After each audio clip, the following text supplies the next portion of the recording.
नमस्कार, मेरा नाम है पंडित आदित्य कश्यप त्रिपाठी। मैं आपका मार्गदर्शक हूं और आप देख रहे हैं भविष्यफल सितारों से हल।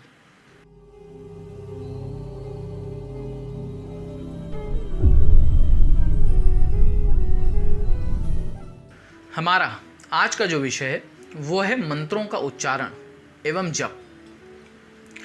मेरे बहुत से क्लाइंट्स मुझसे पूछते हैं कि पंडित जी, क्या हमें मंत्रों का जप करना चाहिए, और यदि हम मंत्रों का जप करें तो उसे कैसे करें, और क्या इन्हें करना सही और उचित है। मंत्रों के अंदर असीम शक्ति छिपी हुई है, असीम ऊर्जा है। यदि इनका जप आप सही प्रकार से करते हैं तो इसकी सकारात्मक ऊर्जा आपको जीवन में बहुत आगे लेके जा सकती है। आप जिस भी उद्देश्य के लिए मंत्र का जप कर रहे हैं, मंत्र जप करने के बहुत सारे उद्देश्य हो सकते हैं। कई बार रोग निवारण के लिए, धन प्राप्ति के लिए, अच्छे स्वास्थ्य के लिए, पढ़ाई के लिए, अपना खुद का मकान प्रॉपर्टी बनाने के लिए, मुकदमा जीतने के लिए, इस प्रकार कई उद्देश्य हो सकते हैं, जिसमें ईश्वर प्राप्ति, हरि प्राप्ति, इस प्रकार के भी उद्देश्य होते हैं। कई बार लोग मंत्रों की सिद्धि करके ऊर्जावान होना चाहते हैं और उनकी सिद्धि से लोगों के कष्टों का निवारण भी करना चाहते हैं। तो मंत्र जप के कई कारण हो सकते हैं और उद्देश्य भी हो सकते हैं। लेकिन यदि आप मंत्रों का जप सही प्रकार से नहीं कर सकते, यानी उसका उच्चारण सही से नहीं कर सकते और उसके नियमों का पालन यदि आप सही से नहीं कर सकते, तो ये निश्चित है कि आप इन मंत्रों के जप करने से नुकसान के भागीदार हो जाएंगे। क्योंकि इनकी जो ध्वनि है वो ध्वनि में ही ऊर्जा है। जब आप किसी भी मंत्र का जाप करते हैं, जप करते हैं, उच्चारण करते हैं, तो उससे एक ध्वनि उत्पन्न होती है, जिससे एक प्रकार की ऊर्जा जन्म लेती है।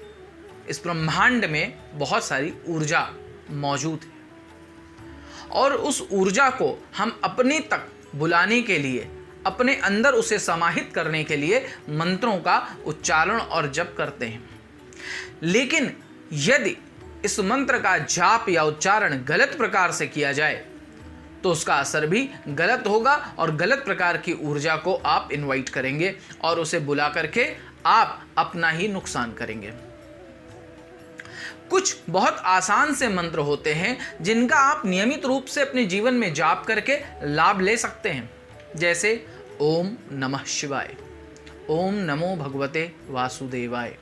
इस प्रकार के आसान मंत्र जिन्हें दैनिक जीवन में आमतौर पर लोग करते हैं, इसका जाप करते हैं और इससे भी आपको लाभ प्राप्त होगा, अत्यधिक लाभ प्राप्त होगा। ऐसा नहीं है कि ये आसान और आसानी से उपलब्ध मंत्र हैं तो इनसे आपको कोई लाभ नहीं होगा। निश्चित तौर से इनसे आपको लाभ भी होगा और आपको सकारात्मक ऊर्जा भी प्राप्त होगी।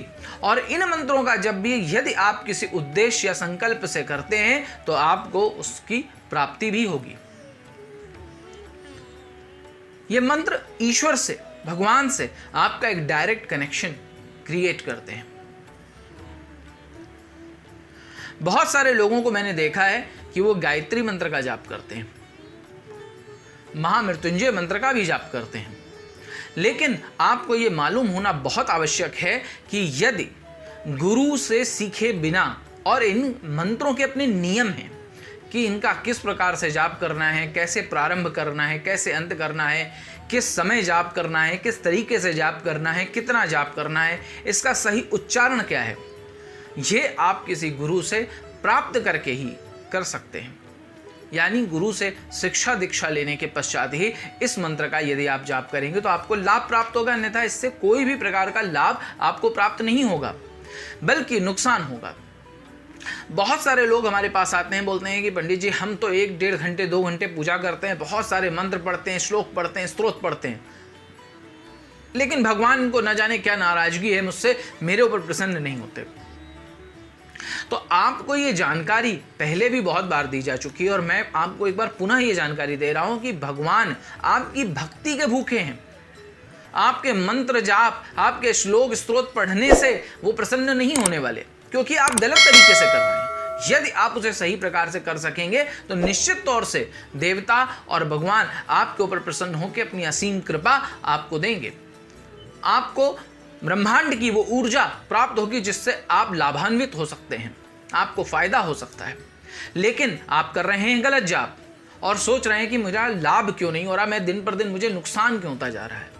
तो मैं हमेशा अपने सभी क्लाइंट को बोलता हूं, और पिछले कुछ वीडियो में जो मैंने पूजा पाठ के ऊपर बनाया है उसमें भी मैंने ये बोला है कि यदि आप सही उच्चारण नहीं कर पाते हैं, सही प्रकार से आप संस्कृत नहीं पढ़ पाते हैं, आपने संस्कृत में कोई शिक्षा ही नहीं ली है, बस ऐसे ही कहीं से सुन लिया है आपने टीवी से या यूट्यूब से और आपने उसे पढ़ना प्रारंभ कर दिया, तो निश्चित तौर से आप उसे गलत पढ़ रहे हैं और आप अपना नुकसान बराबर करते चले जा रहे हैं। और जो आपके भाग्य में लिखा है, जो आपके ग्रह आपको देना चाहते हैं, वो भी आपको प्राप्त नहीं हो पा रहा है, क्योंकि आप गलत प्रकार से पूजा कर रहे हैं। उसके स्थान पर आप भगवान के आगे नियमित रूप से धूप जलाइए, दीपक जलाइए, भगवान की 2 समय 3 समय जितनी भी आपके अंदर क्षमता है आरती कीजिए। आप किसी भी बड़े से बड़े मंदिर में चले जाइए, देखिए हर मंदिर में अपने अपने समय पर आरतियां होती हैं। भगवान आरती से भी बहुत प्रसन्न होते हैं। आमतौर पर आज के दौर में मैंने देखा है लोगों ने आरती करना जो है बिल्कुल छोड़ दिया है, और कई प्रकार के पूजन पाठ करेंगे लेकिन आरती नहीं करते। ये बहुत इंपॉर्टेंट है, इस पर आप ध्यान दीजिए। और जिन मंत्रों की शिक्षा और दीक्षा आपको नहीं मिली है उन मंत्रों के जाप से बचिए, क्योंकि हर मंत्र के अपने नियम है। जैसे मैं एक छोटी सी बात बताता हूँ, महामृत्युंजय मंत्र है। महामृत्युंजय मंत्र का संकल्प करके जब जप किया जाता है तो उस समय फलाहार किया जाता है, जमीन पर सोया जाता है, कई प्रकार के त्याग किए जाते हैं, तब जाकर के वो मंत्र फलीभूत होता है। जब आप उसे किसी ब्राह्मण को संकल्प के द्वारा करवाते हैं तो वो इन सभी नियमों का पालन करता है, तभी आपको लाभ प्राप्त होता है। इसलिए सभी मंत्रों का जाप स्वयं से नहीं करना चाहिए। यहां तक कि मैंने देखा है बहुत सारे लोग कथा तक भी घर में कर लेते हैं। जैसे सत्यनारायण कहते हैं, सत्यनारायण कथा छोटी सी है, मैं किताब खरीद लाऊंगा और घर में कर लूंगा, ये गलत है। इससे आपके यहाँ सकारात्मक नहीं नकारात्मक ऊर्जा आएगी, क्योंकि आपको कथा कहना तो आता है, वो स्टोरी आप कह लेते हैं पढ़ के, लेकिन उसके आगे पीछे के जो नियम हैं वो आपको नहीं आते। तो इस कल्चर को, सिस्टम को चेंज करना बहुत जरूरी है, और इस बात को समझना जरूरी है कि ब्राह्मण को क्यों नियुक्त किया गया है पूजा पाठ के लिए।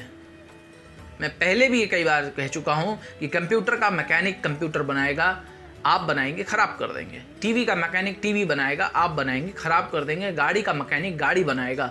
उसी प्रकार ब्राह्मण जिसका काम है, जिसकी ट्रेनिंग है इसी चीज़ के लिए, जिसने इसी में शिक्षा प्राप्त की है, आप उसे अपॉइंट कीजिए इसके लिए और करवाइए, और देखिए आपको इसमें सफलता प्राप्त होगी।